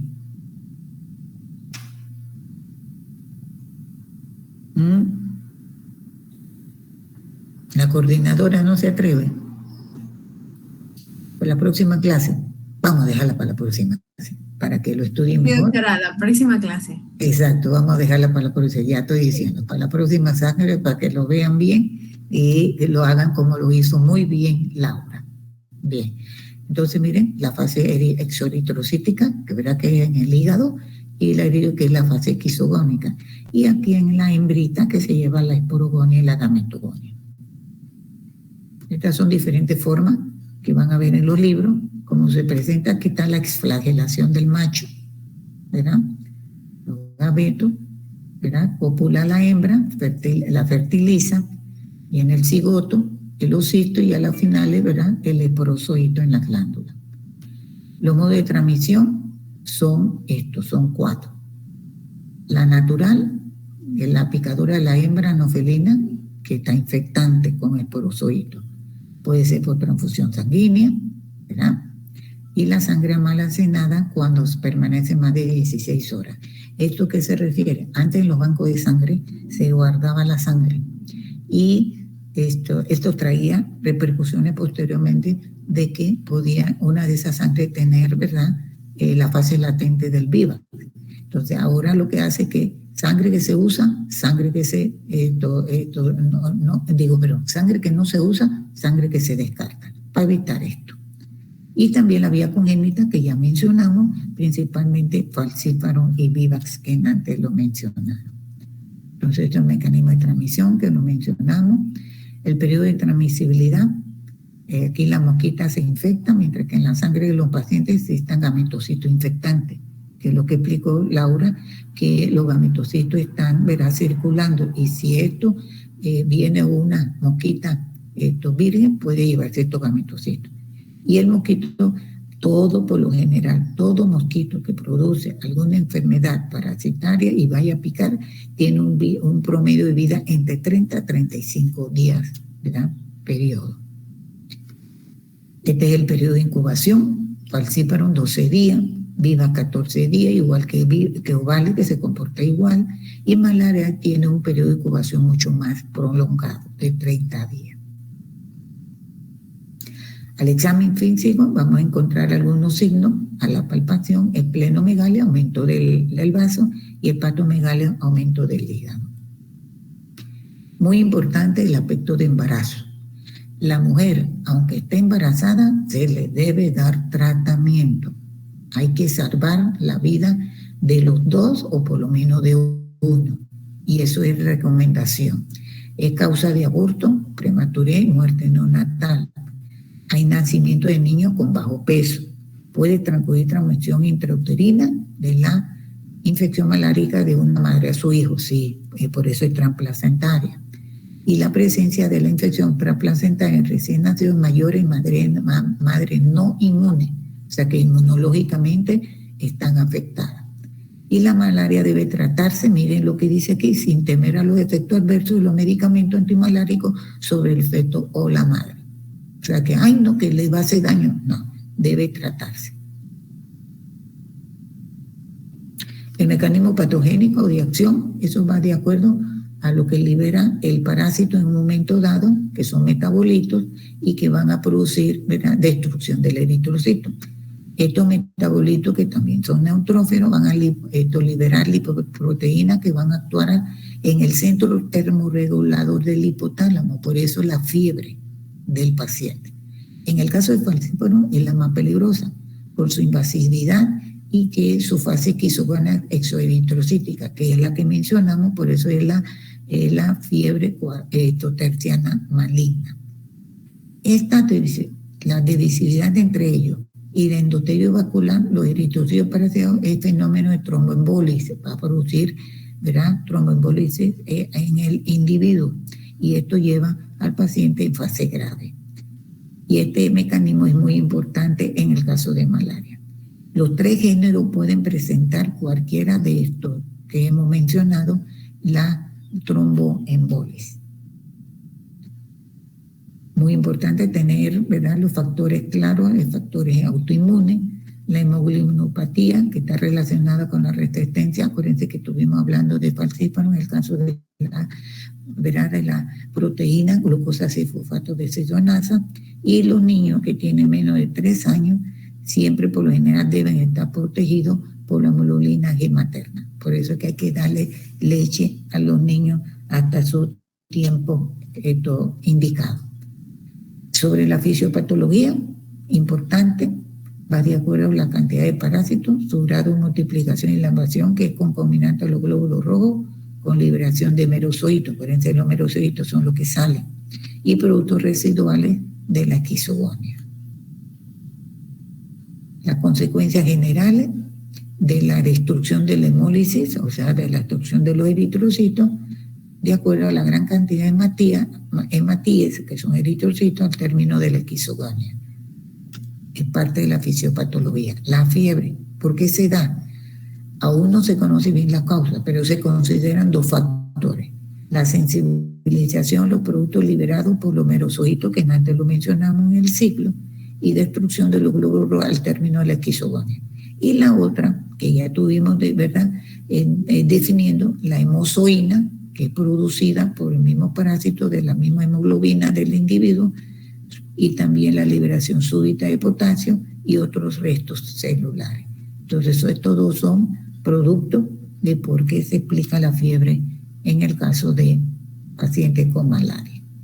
La hepatoesplenomegalia tiene que ver con el sistema linfóide macrofágico del vaso, del hígado y de la médula ósea, que van a reaccionar con una intensa actividad fagocitaria de los hematíos parasitarios. Y la otra, se va a producir un aumento de tamaño de estos órganos, el pigmento melánico se acumula en los tejidos y en las células fagocitarias, y la víscera, que van a tomar el color negruzco por la melanina. La melanina es color negro, oscuro. Esto se lo dejo para que lo revisen con calma. Esto es un flujograma, cómo se lleva a cabo la patogenia paludismo desde el parásito cuando afecta el glóbulo rojo, y así sucesivamente hasta llegar a los diferentes órganos de la economía del hombre, y qué es lo que va a producir en cada una de estas fases. Hay varias investigaciones sobre la malaria. Lo más importante aquí es que Panamá ha sido uno de los más, el GORGA ha sido uno de los institutos más de repercusión en cuanto al estudio de la malaria, la vacuna principalmente. Aquel grupo de investigadores panameños, que fue dirigido por Ovaldía III, que es chiricano, trabajó con biotecnología empleando los plasmódidos DNA, y ahorita se está probando la vacuna de la malaria. Hay varios escritos, ¿verdad?, desde 1976, que son los de perozoito inactivado o merozoito congelado. El estudio que hizo Manuel Patarroyo, colombiano, que logró una vacuna a las finales con el apoyo de España, que al final Colombia no quiso darle el apoyo, como no resultó el 100%, que eso es lo que desea la Organización Mundial de la Salud, no le ofrecieron más apoyo. Entonces se fue a España, y España a las finales le dio el go y pudo, ¿verdad?, terminar el estudio de la vacuna. Y esta es la publicación que se dio en aquel tiempo. Ustedes la tienen en la diapositiva, el 14 de mayo del 2011, a donde Patarroyo, pero en España, con su apoyo, consiguió al final, ¿verdad?, la vacuna, que esa es la que se está usando a nivel mundial. Existen otras investigaciones, que son las plantas chinas, ¿verdad?, Artemisia annua, que es un derivado de la droga artesunate, que es una droga que se usa también para malaria, y que cuando es inyectada logra, ¿verdad?, que esto de entre 12 y 24 horas se eliminen los parásitos. Pero lastimosamente se llegó a la conclusión que puede desarrollar resistencia con esta droga. Esto es uno de los inconvenientes. Existe otra droga que es el ácido acetílico, que fue probada en el Gorgas, pero tiene igual efectividad que la anterior mencionada. Y la tafenoquina, que es la que se está usando, derivada de la primaquina, probada en Panamá, luego en África, dio una efectividad de 100%. Ahorita se usa, ¿verdad?, en África y en América Latina. Y esto nada más para que vean, es una forma de cómo pueden ustedes estudiar. Ustedes tendrán su metodología, ponen aquí, ¿verdad?, de un lado las características principales que quieren sobresalir y cada uno de los parásitos, ¿verdad?, qué fiebre tiene, cuál es el periodo de incubación, el ciclo, ¿verdad?, eritrocítico, su periodo prepatente, igualmente acá, la sintomatología, cada uno de ellos, cuál es lo más sobresaliente, ¿verdad?, la recrudescencia en un momento dado, cuál de ellos, destrucción de eritrocitos. Acuérdense que algunos destruyen eritrocitos viejos, otros destruyen eritrocitos jóvenes como reticulocitos y otros porque de los eritrocitos en el caso de falcíparo. Y así pueden ayudar de apoyo. Aquí es el cuadro clínico en cada uno de ellos, ¿verdad? Y la anemia, esto en Vivax no es tan importante ni en malaria, pero sí importante en falcíparo, que es el que produce más hemólisis. ¿Pregunta? ¿Duda?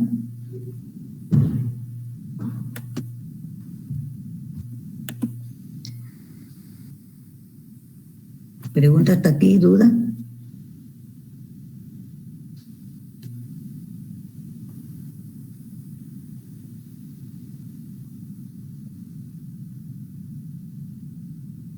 No hay duda, profesora. Bien.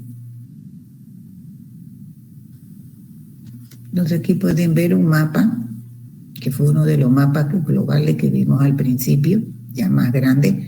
Miren el mosquito, muy característico porque tiene pintitas blancas en el cuerpo.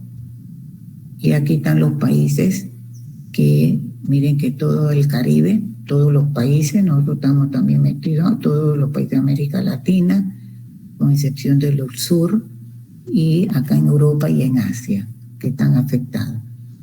Esta es la situación actual de la malaria en las Américas, la frecuencia, ¿verdad? Esto habla sobre la gran cantidad el clima que les favorece, que son susceptibles a los cambios, ¿verdad?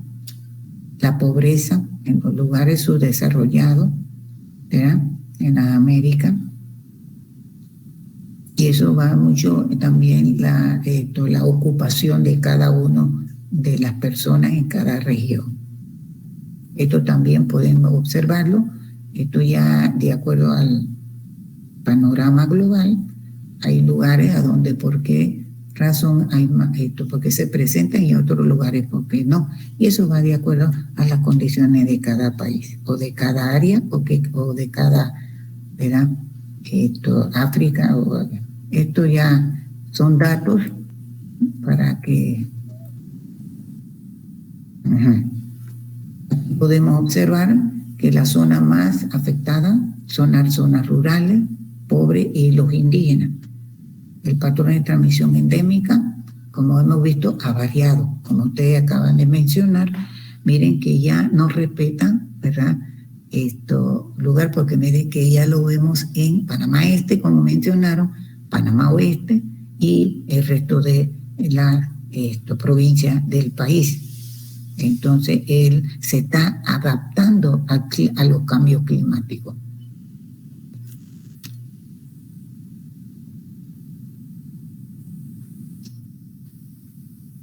Ya dijimos por qué se le llamaba la malaria de los palos, significa pantano, ¿verdad? Y la malaria de los malos aires, igualmente también estuvimos conversando. El tratamiento, ¿verdad? Antes, debido a la resistencia por Plasmodium falciparum al medicamento, teníamos problemas de que no se podía utilizar porque no la hacía, pero actualmente sí ya se está, ¿verdad? De acuerdo a los antecedentes que acabo de mencionar sobre los estudios, sí se puede dar tratamiento, principalmente con casos de Plasmodium falciparum. La droga debe ser de amplio espectro, que mate tanto, ya sea gametocitos, ya sea los esquizontes o los merozoitos. Por eso que es importante que dominen el ciclo, porque cuando les preguntan que la droga debe eliminar los merozoitos, ustedes deben saber que es cuando el eritrocitos se revientan, ¿verdad? Y salen los merozoitos. Ahí la droga debe actuar. Por eso que es importante conocer el ciclo biológico. Actualmente existe un tratamiento específico para cada parásito. Y la vacuna que está más orientada hacia los merozoitos. El tratamiento radical para casos comprobados se usa cloroquina y primaquina. Si es focal, o sea, a toda la población afectada, se usa cloroquina y primaquina.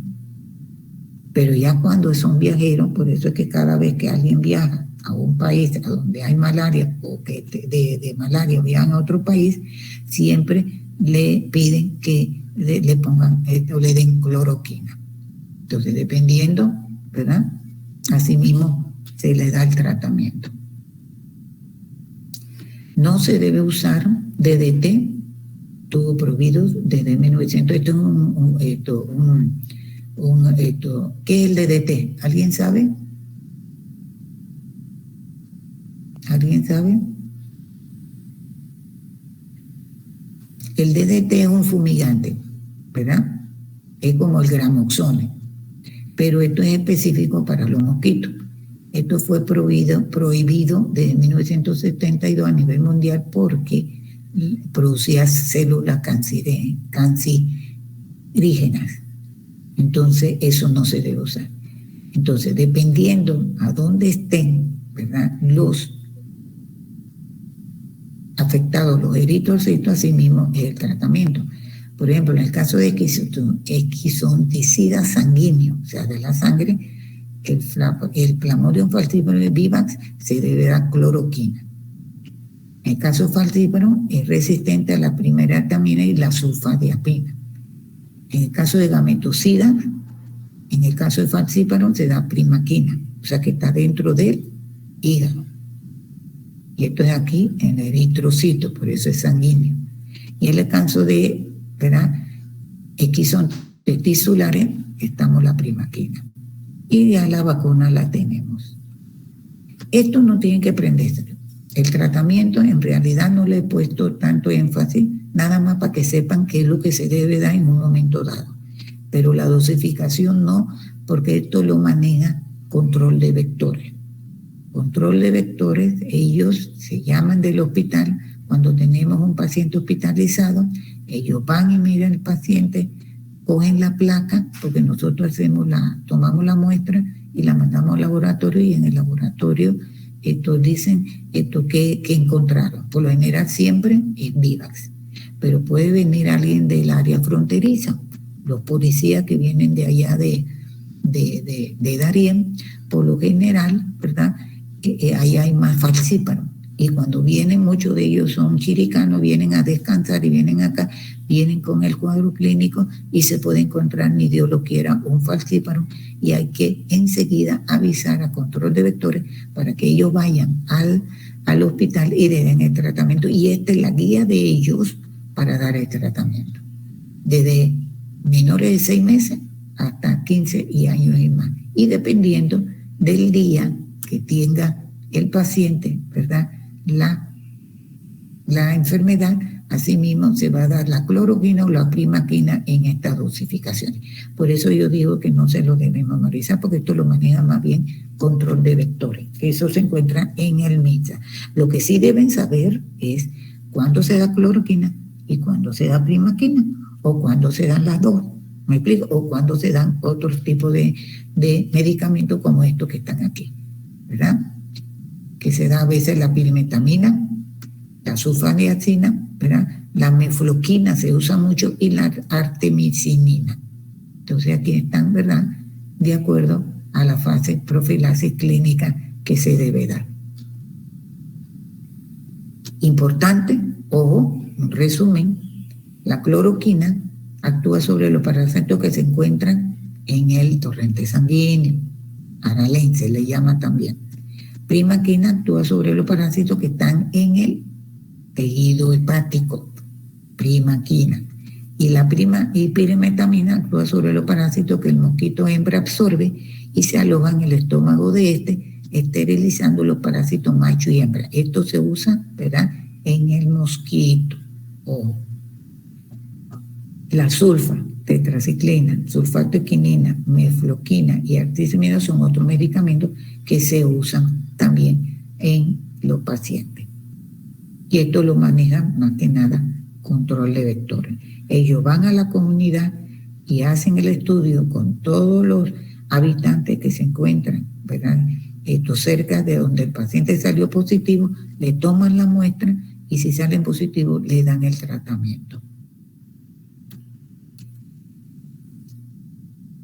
¿Pregunta hasta aquí? ¿Duda? Ya para terminar, los métodos de control. ¿No hay duda? No, profesora. Bien. Las medidas preventivas o de control, ¿verdad? La primera es determinar la naturaleza y la extensión de la epidemia.